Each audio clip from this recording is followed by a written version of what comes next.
Today we got an opportunity to take a closer look at some of the work that's being done on an accelerated basis on the Blue Line.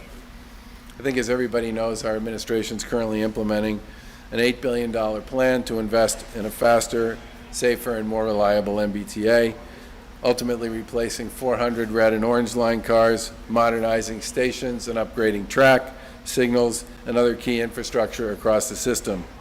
Last year, the T executed on a plan to expedite several infrastructure projects across the red, orange, and green lines to help deliver better service to customers. That work resulted in the MBTA delivering those projects about 2 years faster than they would have originally been delivered using traditional processes. We outlined phase 2 of this accelerated work back in February, and our plans were designed to pursue further accelerated work into 2020. One of those projects was actually this track and infrastructure work on the Blue Line, which was originally scheduled to be accomplished through a series of weekend diversions, maybe 12 or 14 weekend diversions later this year. The impact of COVID-19 on ridership and on traffic made it possible, along with legislation that was championed by Speaker DeLeo, Senator Boncory, and other folks in the legislature, made it possible for the T to engage in a very quick pivot and bump this work forward to now take advantage of the low ridership numbers, the low traffic on roadways, and to use shuttle buses that can move people pretty quickly from Maverick to the other side of the harbor and back. This 14-day diversion is taking place between Bowdoin and Airport stations, began on Monday, May 18th, and is scheduled to wrap up on Sunday, May 31st. During this time, the T plans to replace 2,200 feet of track between Maverick and Aquarium, which will help remove a long-standing speed restriction between the two stations, install a new truck pad near the airport station, relocate a fire standpipe, which is over there, which we've been talking about, between Maverick and Aquarium, and complete harbor tunnel leak mitigation and drainage work between Maverick and Aquarium that will reduce the water and leak-related service delays and improve overall system reliability.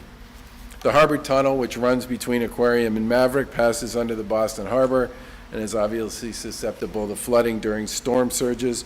These infrastructure upgrades will improve flood resilience and prevent water leaks and corrosion, ultimately preventing water-related Blue Line delays and improve travel times for riders on the Blue Line. So far, all of the 2,200 feet of track have been replaced. 40 fare gates were overhauled at the airport, Maverick, Bowdoin, and Aquarium stations. Over 2,200 feet of old fire standpipes were demolished, and over 1,800 feet of pipe at this point have been replaced. By diverting this part of the Blue Line for 2 weeks, this work will be finished more than 2 months sooner than previously anticipated. Sections of the track between Bowdoin and Airport stations are also currently being scheduled to close in August of 2020 for additional work on harbor tunnel improvements. And we know that while ridership has been down significantly across the system, the Blue Line transports many of our essential workers each day. So to ensure there's still enough service on the Blue Line, the T's been running shuttle buses between Bowdoin and Airport stations since May 18th. These local shuttles operate between Airport and Bowdoin, as well as direct shuttles running between Airport and Government Center. In addition to replacing service with shuttles, the Fiscal and Management Control Board voted to grant Lynn commuter rail service on the Newburyport and Rockport line temporary Zone A 1A fare status beginning on May 22nd and also running through May 31st. This provides another travel option for riders that typically transfer to the Blue Line at Wonderland Station and additional North Shore customers affected by the temporary Blue Line shutdown who travel to and from downtown Boston. This will also help promote social distancing by easing crowding on board both area bus routes and the Blue Line. The T also recently pursued accelerating already scheduled work on the Lowell commuter rail line to take advantage of the low ridership numbers on that line. And from May 18th to May 24th, the T closed the Lowell commuter rail line between Anderson and North Station to support construction of the Green Line Extension project, which has been going on now for a couple of years. This work was previously scheduled to be accomplished through a series of weekend diversions later this year. And the T will continue to review other opportunities where accelerated work might be possible due to low ridership and less traffic at this time.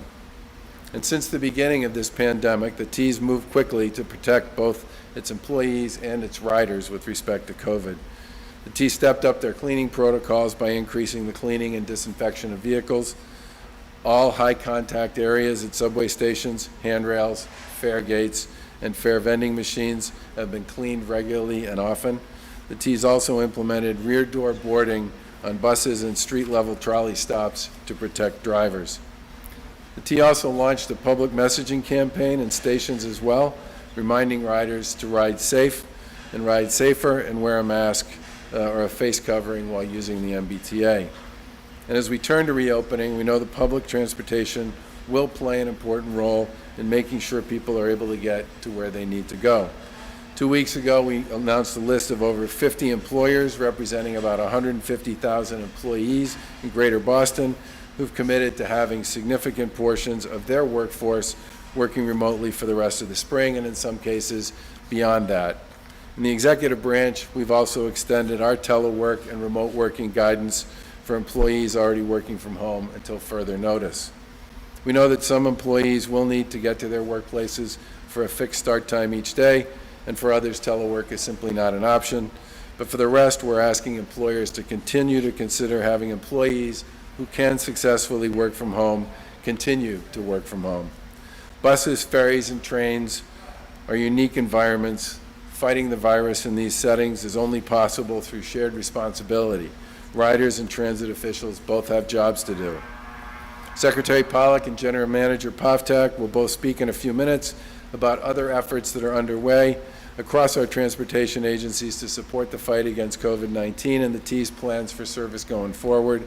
But before I talk about that, I would like to recognize the men and women of the T for their work during this very difficult time. The T's continued to run every single day throughout COVID-19 and the outbreak that began back in March. And the conductors, drivers, engineers, and maintenance workers have continued to show up each and every day. Providing public transportation is an essential service, and they have all helped support the movement of other essential workers across the Commonwealth who, like many who are here today, are leaving their homes and families while we're asking most folks to stay home.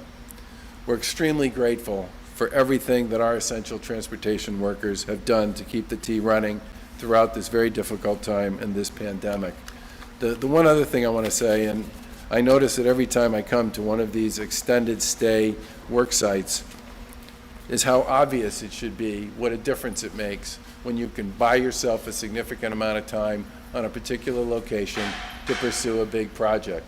I mean, as you just look around at all of the gear and the raw material that is sitting here and can continue to sit here and has been sitting here since May 18th, imagine trying to do this where you literally had to do it at night, where you would bring a bunch of this stuff in from either Maverick or Aquarium or airport, depending upon where you could actually get it in. You'd bring it in, you get a few hours of work done, and then you'd have to pack it all up and move it out. That was one of the reasons why we created those weekend events starting last year, to at least get the time from sort of 9 o'clock on a Friday night to 6 o'clock on a Monday morning, so that people could do a significant amount of work on a continual basis without interruption at many of those locations on the other lines. This one, by having these 14 days to actually focus here, the amount of gear and the amount of work and the amount of material that could be brought in and taken out over that period of time, and treat this like a real workstation throughout this period, and at the same time continue to deliver what we might describe as rapid transit at a particular, from particular stops here over to the other side of the harbor, was an exceptional opportunity, and I give the T enormous credit for chasing this. But again, I want to say that without the legislation that was passed and championed by folks like Speaker DeLeo, it simply wouldn't have been possible to get this done. And with that, I will turn it over to Secretary Pollack.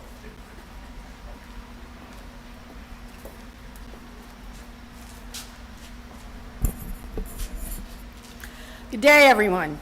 It's my pleasure to be here today to see firsthand some of the accelerated investments being made in the MBTA subway system. Strengthening the Commonwealth's transportation system in ways that increase safety and reliability has been and will continue to be a key focus of the Baker-Polito administration. As many of you know, during fiscal year 2019, the T, for the first time, invested over $1 billion in capital projects, the most ever in a single year. Due to the COVID-19 pandemic, some people might think the T will not be able to do as much in fiscal 20, which ends at the end of June. In fact, the MBTA expects to exceed its spending goal of $1.4 billion this fiscal year, which would represent a massive increase over fiscal 2019 and more than doubling the amount invested in maintenance and modernization from less than 5 years ago. Closing parts of the T to accelerate repairs and modernization, as is happening here on the Blue Line, is something the T had already been planning for 2020 and will be happening later in this summer on the Green Line as well as planned. MassDOT's Highway Division is similarly hard at work with employees and contractors following new sanitation, face covering, and physical distancing guidelines as they continue maintenance work, paving roads, repairing bridges, responding to traffic incidents, designing projects, inspecting assets, mowing the grass, and fixing potholes. While work practices have changed, the hard work being done by the men and women of the MBTA and MassDOT has not. Now, life as we know it has changed in many ways, but what hasn't changed is the need for a good transportation system that functions well, one that is safe, reliable, resilient, sustainable, and equitable. We are, however, expecting to see ongoing changes both in how people travel and, related to that, how people work. And those changes will necessarily change the work of MassDOT and the MBTA. As the governor mentioned, we hope and expect that telecommuting will continue, as many employers have found that work from home has been a successful strategy, and many employees, as we've heard in recent polling data, prefer to work at home at least some of the time. Having state and private sector employees continue to work from home can help the MBTA from becoming undesirably overcrowded and can also help keep cars off of our roads as traffic comes back. In fact, it will take all of us working together to make sure that the transportation system remains safe and reliable as we reopen the economy and adjust to our new normal. MassDOT and the T will need to keep our employees and our customers safe. Employers need to work with us to gradually bring workers back, especially here in the city of Boston and in the urban core, and consider options, not just work at home, but like staggered start times that can further ensure that both the T and the highway network can handle the growing demand. Cities and towns can work with each other and with us to ensure that there are safe spaces for everyone, whether they are driving, bicycling, walking, or using the T, including more lanes for MBTA buses. Drivers need to consider traveling at off-peak times and need to fight the urge to speed while the roads remain relatively wide open. MBTA passengers need to do their part by covering their faces and practicing social distancing. And everyone needs to stay home if they're feeling sick.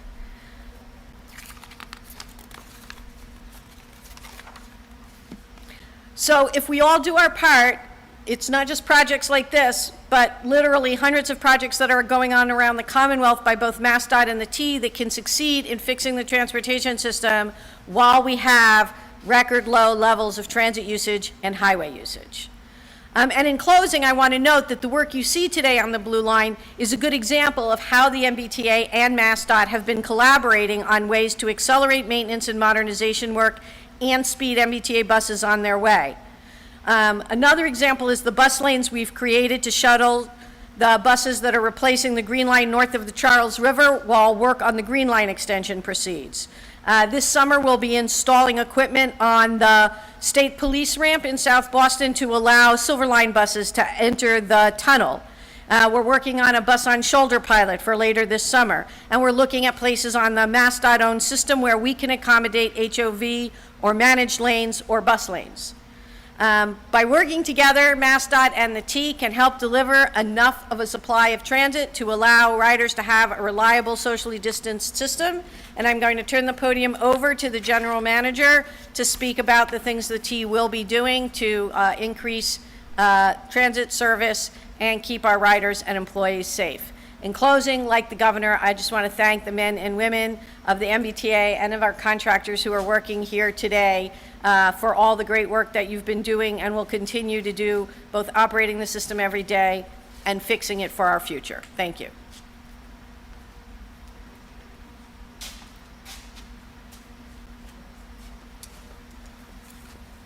On behalf of everyone at the MBTA, I want to express my appreciation to Governor Baker, Secretary Pollack, Speaker DeLeo, Chairman Boncory, and Councilor Edwards for joining us here today. I also want to thank the work crews that are performing the work all along the Blue Line here. Thank you for all your hard work. In particular, I want to thank a couple specific departments: maintenance of way, signals, fare transformation, power, security, capital programs, customer experience, and operations. This has been a huge choreography across the entire MBTA to be able to get this work done, and really thankful for the team that we have here. We're about halfway through the 14-day Blue Line shutdown, and we've made great progress. When we're done, work crews will have replaced Blue Line track that will allow us to remove a long-standing speed restriction between Maverick and Aquarium, which will bring a quicker, more reliable commute to Blue Line riders. We're also improving reliability through repair work within the tunnel to reduce water-related service delays. We've installed a new truck pad near airport, which allows us to get supplies in more easily. And we're performing station improvements, such as replacing signage in certain areas, replacing the tactile edging, which you can see over there, and also overhauling fare gates. This work is part of the T's $8 billion Building a Better T program to make upgrades and improvements at a faster pace. So by accomplishing this Blue Line work during these 14 days, we've completed the work over 2 months sooner than we'd previously planned. We're also doing the work now because of the reduced transit ridership we're seeing across the system as a result of the pandemic, as well as the resulting lower traffic on roadways that allow us to operate the shuttles more efficiently. Right now, ridership within the system is a fraction of what we see during a typical day in May. And we do recognize that increasingly riders will come back as we move through phase 1 of the Commonwealth's reopening plan. We're dedicated to providing essential service to meet the needs of these riders through a phased approach that tracks with the phases within the Commonwealth's broader reopening plan. During phase 1, we will continue to offer the modified service schedule that we have been, which in most cases is about 60% of our regular schedule. We'll also be promoting our Ride Safer campaign to promote social distancing, emphasizing the use of face coverings, and continuing to provide a ramped-up cleaning, disinfection, and decontamination campaign across our vehicles and our facilities. We've also made tremendous progress in supplying personal protective equipment to our employees, and we will continue to do so. Our staff will be monitoring ridership levels and rider behavior during phase 1 and during all the following phases in order to make targeted adjustments where needed and where feasible. The new normal for the T will very much be dictated by crowding thresholds, and we will continue to monitor this data closely. During phase 2, service levels across all modes will increase. For instance, on the Blue Line, we will return to a regular service level, we will reintroduce limited ferry service, and we will increase the levels of service on commuter rail as well as on bus. We'll also continue to advance the Ride Safer information campaign for our customers. As we go through phase 1, I want to close with another reminder to riders that face coverings are required while using the MBTA system, including onboard shuttle buses. I want to thank our riders for doing the right thing and wearing these face coverings to protect themselves, their families, and the families and loved ones of our employees. We at the MBTA very much appreciate the understanding of our riders and the public as we continue to work to provide transportation for those who need it. Thank you again for joining us today, and I will now hand it back to Governor Baker.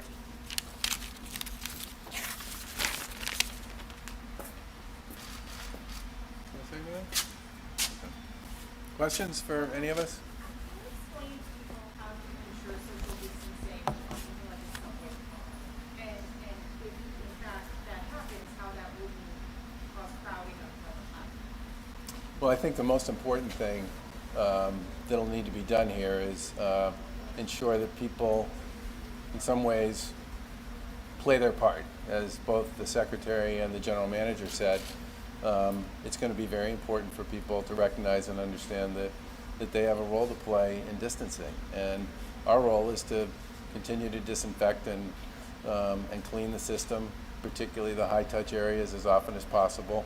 A lot of signage and messaging, I'm sure, will be part of this as well, and to do what we need to do to make sure people understand what's expected of them. Will there be seats roped off or X's on any seats, that kind of thing? You guys want to speak to that? What's it gonna look like?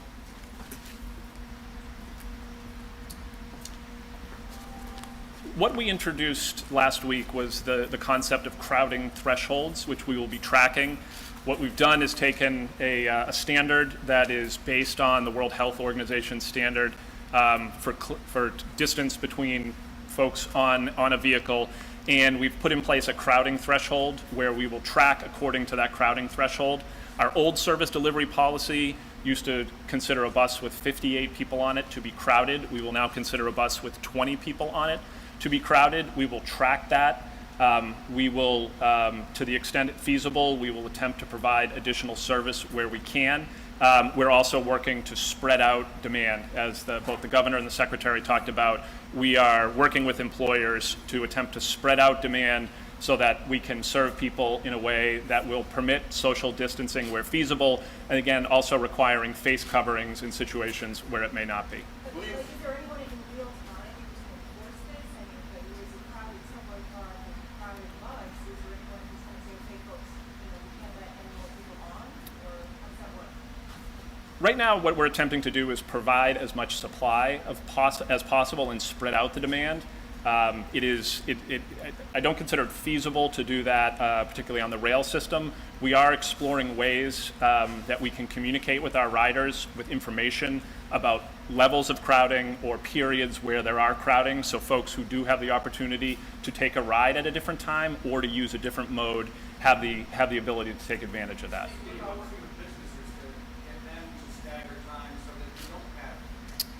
And, that's something that, we've had a very active discussion. I know particularly the secretary and the governor have also been very active in putting together a coalition of business groups that are going to continue working from home, promoting staggered schedules, promoting intermittent work from home. So that's a very active conversation with a number of groups in the business community. Do you plan to help people on the additional employees on the platforms, monitoring and helping people get on and off the train? To the extent that we have the availability of that workforce to do it, we will do that. I think our hope is that people will continue, where possible, to work from home, and also that we're able to communicate with our customers about periods of time where crowding is being experienced. The other thing we're taking a look at is the potential where we might have two overlapping modes, one with capacity, one without.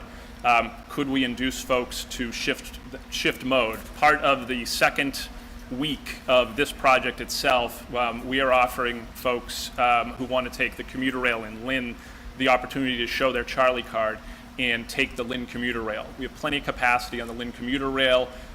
We're looking to see, does it provide a decrease in ridership on the buses serving that station, and also those buses that connect with the Blue Line?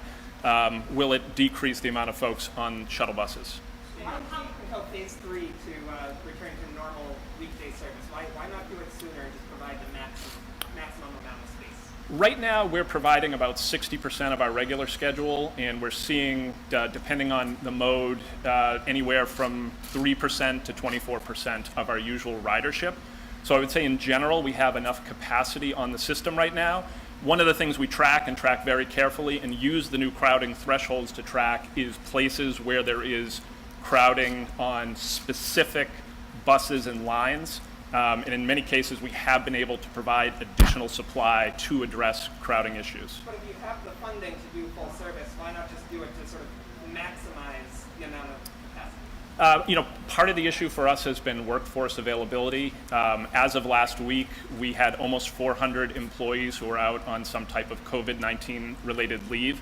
We've had 150 employees who have tested positive for COVID-19. So part of the issue for us is getting the workforce back, getting them back healthy, and then providing that service. So there's also an element of workforce availability that is a constraint. Steve, on your crowding standards, you use the World Health Organization. governor's often talking about 6 feet, so why the different? You know, I think part of it is the face covering requirement. Face coverings are intended for use where social distancing isn't possible. And we felt this standard also tracked with what most other systems across, we've looked at SEPTA and WMATA and CTA, tracks pretty closely with what other systems are doing across the country. What are you guys doing for right now? There has been cases of overcrowding in East Boston and Chelsea, where a lot of the buses, my colleague did a report last week on it. So what are you guys doing for those areas that people can actually work from home and they have to use those services? So what are you guys doing now instead of waiting for those spaces to start? Where possible, we're attempting to deploy additional service. This picture, the picture that I believe you're referring to is was. She actually rode the bus and she was around, and there was several instances of overcrowding in some of the high peak areas or times. Yep. So what are you guys doing right now to solve those issues for people? Where we see that East Boston and Chelsea are some of the cities that have been more highly impacted by that. Where possible, we're deploying additional service. The particular bus that you may or may not be referring to, but the picture circulated widely, we were actually able to add an additional bus that day, the next day, in order to try to address that situation.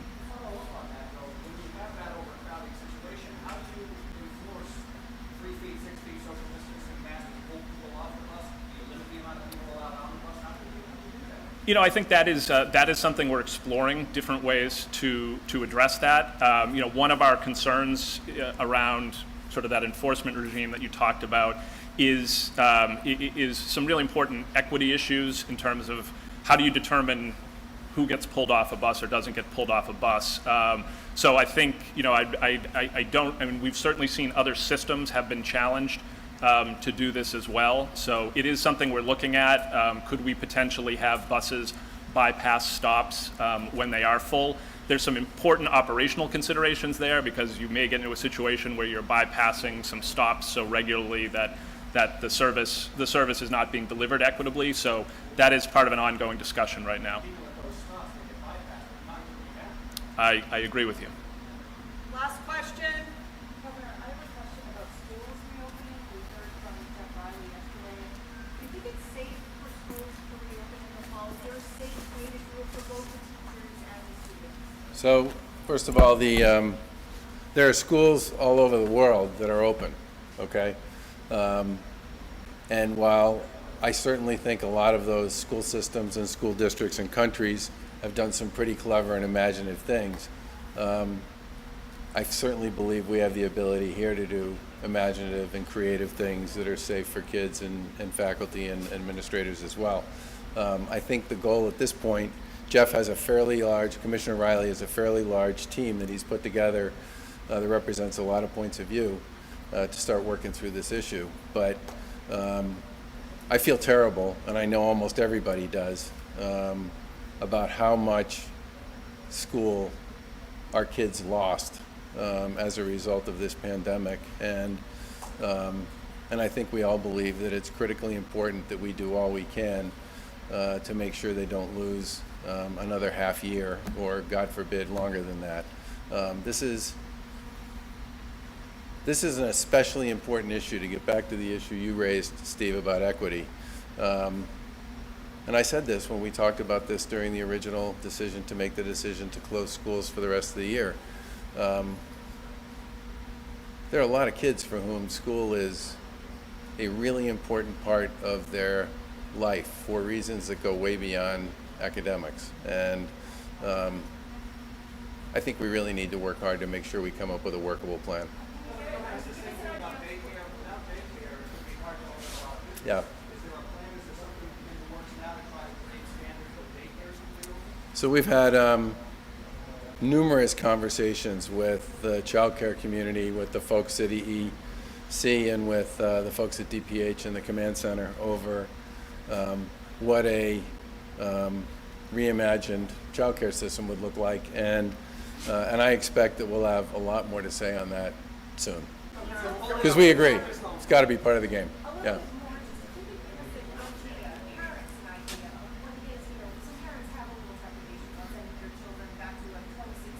Yep. I mean, can you give people an idea of what it might look like?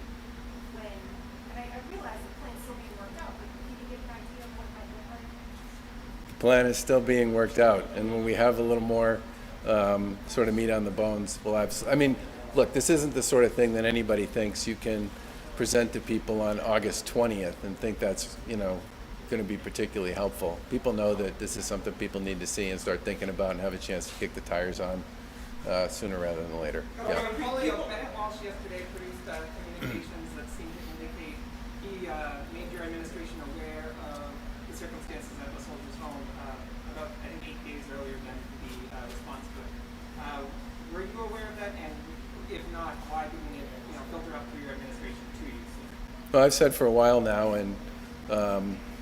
and Alex Morris, who's the mayor in Holyoke, who told the lieutenant governor, Secretary Sutters, and me on a Sunday night at the end of March what the story was.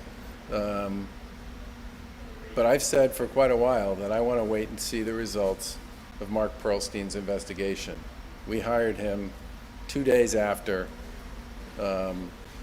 we were made aware of the impending and exploding tragedy there. And there's a lot of back and forth, which is not surprising given the significance of what happened there.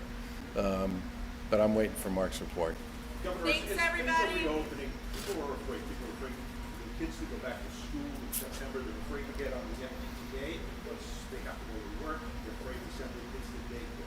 What do you say to people in Massachusetts who are afraid as things are reopening?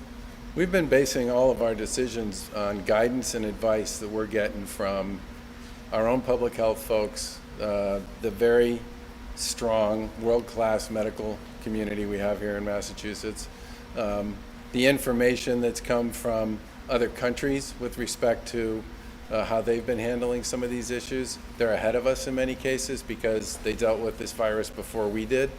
And we've said all along that the data is going to be the element that drives our decision making. And we said we weren't going to reopen anything until we started to see positive trends for an extended period of time. We didn't open anything until we saw positive trends for an extended period of time.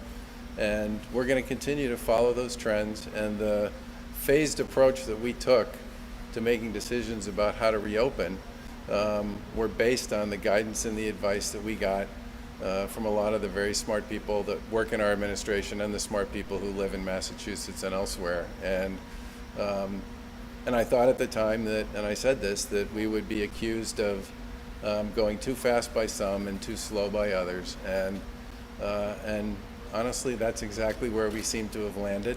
But in the end, the decisions we make are going to be based on guidance, advice, and data. Governor, what do you think of the 3 feet crowding on the T versus, I've heard you say so many times, trying to say 6 feet. Yeah. Do you think that 3 feet is enough? Well, I haven't read the guidance that these folks saw from the World Health Organization, so I'd like to look at it before I comment on it. But I do know that there are a bunch of studies that have been done that say that the length of time you spend in a particular place has a lot to do with how big the concern is about transmission. And the other thing people have said is if 2 people are wearing a mask, you can reduce the likelihood of transmission by as much as 80%.